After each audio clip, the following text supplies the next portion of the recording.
So we have spent the morning Googling how amazing Denmark is in comparison to us. And it's pretty damn good. Because the Irish cost of living is now the highest in the EU, and the figures are pretty stark. Yeah, shock horror, things are really expensive here. Shocking. But when you actually look into it then, you're kind of like, geez, it's actually worse than I thought. Like Yeah. 40%. Like, you kind of think, it's bad here, but Denmark But, and Finland, they're way $7.50 a pint, you know, is what kind of what you think. Except we're more expensive for alcohol than Denmark and Finland and Sweden. 105% higher than EU average for drinks and cigarettes. I But thought we're that was higher like than 105%. Scandinavia. It's crazy. It's absolutely mental. You see all the other ones. 88% higher on housing. Yeah, OK, I believe that.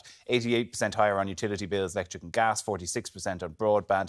It says only 29% higher on hotel stays and eating out. Now, I think that's definitely an underestimation. I feel like they did that This was done a couple of months ago, Yeah, I feel like they did it 6 months ago. That was pre-Christmas or something. Not taking it now. But yeah, it's absolutely bonkers when you think that we are absolutely the highest in the EU. And for what we get as well, because you kind of understand in those countries, in the likes of Sweden, you pay a lot, and there's high taxes, but they get really good social care. They get really good childcare. They get really good nursing homes and other free care from the state that we just simply don't have here. But we are paying one of the highest rates of taxes. And like it says, in 2021, there was a survey done. Denmark is second in the way for world quality of life. You know, so exact healthcare systems, education systems, housing, everything else.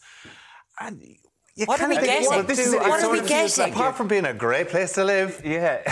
Is it like... Is it though? The tourism, they love it. Dear McGavin was here yesterday, and we've got the best thing for plant life. Yeah, exactly. So we're great for plants, we're good. But we actually, Ireland does do pretty high in a lot of these surveys for quality of life compared to other parts of the world, largely because, you know, you're comparing it to parts of the world where the houses comparing are it to absolutely Mexico, terrible, like... you know. So that some of these are always skewed when you do it like that, but particularly within the EU, our quality of life is okay. It's probably around average. It's certainly not the highest it should be based on what we're paying. But when it comes to prices, I always think it's interesting because, of course, electricity, like energy, healthcare and housing is obviously really up there, but it becomes really stark when someone like Bruce Springsteen comes to town and you're like, I could travel for 3 weeks to Germany, go to see him and pay for accommodation costs, then for one night to see him in Dublin. Yeah. And it really makes you think, what the hell are we doing? And even particularly that gig, for even hardcore fans who had the tickets in the basket, and they're thinking, actually, by the time I bought the tickets, it's €260. By the time I paid for a hotel, it's 600 and something euro.